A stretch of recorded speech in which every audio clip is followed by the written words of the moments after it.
சாமி சரணம். நம்ம நிறைய பேர் மலைக்கு போறவங்க நம்ம சபரிமலை சாமி பார்த்துட்டு மஞ்சமதா பார்த்துட்டு பின்னாடி வந்து பாத்தீங்கன்னா மணிமண்டபம் அப்படின்ற ஒரு இடத்த பத்தி பார்த்திருப்போம். ஃபுல்லா விபூதியால சுத்தி இருக்கும் கோயில், எந்த நேரமும் மூடியே இருக்கும். பார்த்திருக்கீங்களா? அந்த கோயில், அந்த மணிமண்டபத்தை பத்தி நிறைய பேர் தெரிஞ்சிருக்கும். தெரியாதவங்களுக்காக இந்த வீடியோ. என்னன்னா, அந்த மணிமண்டபம் அப்படின்றது ஒரு ஸ்பெஷலான ஒரு இடம். எதுக்காக அந்த ஸ்பெஷலான இடம் சொல்றோம் அப்படின்னா, ஐயப்பன் வந்து கடைசியா காட்சி அளிச்சது, அதாவது அவர் வந்து நான் இதுக்கப்புறம் நான் சபரிமலை தான் இருக்க போறேன் அப்படின்னு சொல்லிட்டு கடைசியா வந்து ஐயப்பனை பார்த்த இடம் வந்து அந்த இடம் தான். ஓகேங்களா? அவர் வந்து தியானம் பண்ணிட்டு இருந்ததா அந்த இடம் தான் சொல்றாங்க.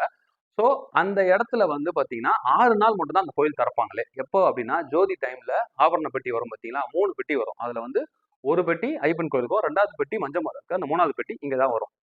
அதுக்குள்ள என்ன இருக்கும் அப்படின்னா, ஐயப்பனுடைய மீச வச்ச ஒரே ஒரு முகம் மட்டும் இருக்கும். தங்கத்தால ஒரு அங்கி, ஒரு முகம் அவங்க மட்டும் இருக்கும். அதை வந்து 6 நாள் வந்து சாத்தி வச்சிருப்பாங்க. ஜோதி அன்னைக்கு போட்டு அதோட நட சாத்துறது அந்த 19ஆம் தேதி தான் அதோட எடுப்பாங்களே.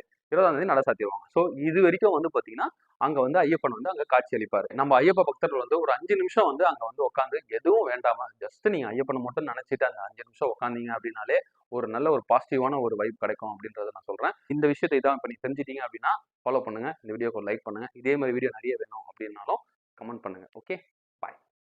அகிலாண்ட பிரம்மத்தின் ஆனந்த மேகுவன் அவதாரம் கை கொண்ட